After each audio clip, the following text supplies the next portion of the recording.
Je voulais savoir premièrement si selon vous, est-ce que les élections européennes sont importantes?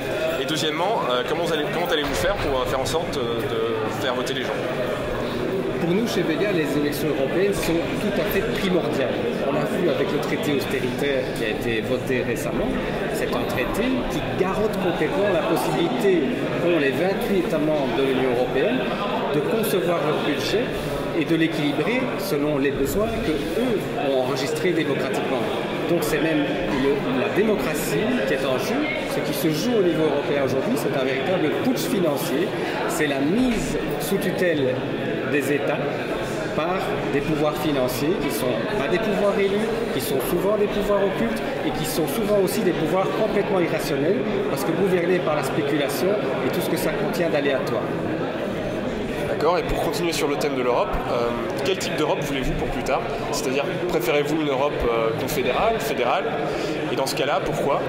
Et enfin, sur la question, si vous choisissez plutôt une Europe fédérale, supranationale, comment allez-vous faire pour concilier des économies assez différentes comme la Grèce et l'Allemagne? Nous, ce que nous voulons, c'est une bifurcation radicale. Nous ne voulons pas qu'on continue à aménager l'Europe à la marge par des petites réformes, des petits traités, etc. D'autant que ce qui est en marche maintenant avec l'Europe telle qu'elle fonctionne aujourd'hui, c'est une mise sous tutelle permanente des pouvoirs européens par des logiques commerciales, par des logiques marchandes et par des logiques spéculatives et financières. Ça, nous n'en voulons pas. Nous voulons que l'Europe, on la refonde fondamentalement et pour y arriver, nous sommes prêts à assumer une forme de désobéissance des États vis-à-vis de la Commission européenne. Nous devons nous éloigner du pouvoir tout à fait exorbitant qui a été donné à la Troïka, une Troïka qui n'est pas élue, qui est constituée, vous le savez, du FMI, de la Commission européenne et de la Banque centrale européenne, une Troïka qui doit aujourd'hui être redémocratisée, qui doit être mise au service des peuples et des États et non pas au service des pouvoirs financiers dont elle se fait le relais beaucoup trop complaisant. Alors vous êtes au courant qu'il y a encore des discussions autour du traité sur le grand marché transatlantique. Vous êtes contre et vous êtes opposé ouvertement contre ce traité. Je voulais savoir ce que vous alliez faire justement pour faire en sorte qu'il ne passe pas. Alors ce grand marché transatlantique, c'est l'horreur de toutes les horreurs. Il concentre à lui seul tous les travers, toutes les dérives que la Commission européenne et que les pouvoirs financiers, commerciaux et économiques ont inculqués, ont inoculé dans la construction européenne. L'ADN européen aujourd'hui, c'est un ADN qui est beaucoup trop marqué par le financier, par le commercial et par cette idée que la libre circulation est une fin en soi. Aujourd'hui, la libre circulation des capitaux, la libre circulation des marchandises n'est pas la solution, c'est le problème. C'est cette libre circulation qui génère des émissions de gaz à effet de serre toujours plus importantes. C'est cette libre circulation qui met les États et les travailleurs en concurrence les uns avec les autres et qui donne une prime au moins-disant fiscal, au moins-disant social et au moins-disant environnemental. Il faut donc sortir de ce type de schéma-là.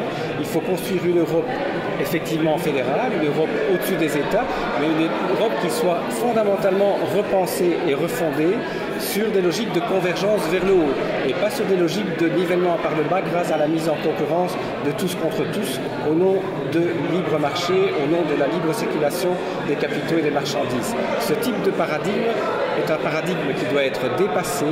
Il y a une bifurcation radicale qui doit être lancée lors de ces élections européennes. Et ce que nous pouvons vous dire aujourd'hui, c'est que nous sommes en train de la construire avec d'autres.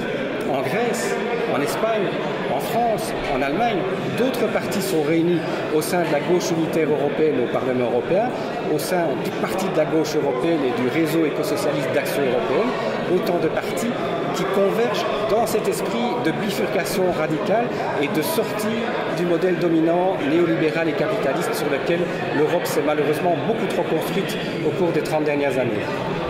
Alors vous avez parlé de liberté de circulation des capitaux et des marchandises. Vous semblez opposé à cette forme de liberté. Alors est-ce à dire que vous êtes pour une forme de protectionnisme européen, voire un protectionnisme national? C'est évident que nous sommes pour un protectionnisme social et environnemental solidaire. Social et environnemental, qu'est-ce que ça signifie? Ça signifie que nous devons rétablir des barrières douanières à l'invasion des pays européens par des produits qui sont sur le plan social produits fabriqués de façon inadmissible, avec le travail des enfants, avec des personnes qui ne perçoivent pas de salaire suffisant ou qui travaillent dans des conditions de travail épouvantables. Je pense notamment à cette entreprise de textile du Bangladesh, le fameux Rana Plaza, qui s'est effondré sur ses travailleurs, sur 1127 personnes qui ont laissé la vie dans cette catastrophe il y a tout juste un an. Ce type d'investissement et ce type d'importation-là, nous n'en voulons plus et nous allons les dissuader d'entrer ce type de commerce-là, nous n'en voulons plus. Nous voulons un commerce qui reconnaisse le droit des travailleurs qui produisent les biens importés en Belgique d'être traités correctement sur le plan salarial et sur le plan des conditions de travail. Même chose en ce qui concerne les conditions environnementales. Il n'est pas logique qu'ici en Europe, nous réglons une série de choses au niveau environnemental, mais que nous laissions dans le même temps rentrer sur notre territoire et sur nos marchés des produits qui sont fabriqués dans des conditions environnementales qui ne seraient pas respectueuses de celles-là. Donc protectionnisme environnemental, protectionnisme social et protectionnisme solidaire. Qu'est-ce que ça veut dire le solidaire dans cette expression? Ça veut dire que le produit de cette taxation, le produit de ces droits de douane que nous allons imposer à ce type de produits fabriqués dans de mauvaises conditions sociales ou dans de mauvaises conditions environnementales, nous allons le réinvestir dans une solidarité avec les mouvements sociaux, avec les organisations de travailleurs, avec les syndicats des pays concernés, parce que c'est eux qui peuvent faire changer les conditions environnementales et sociales de production dans leur pays, et nos alliés, ce sont eux.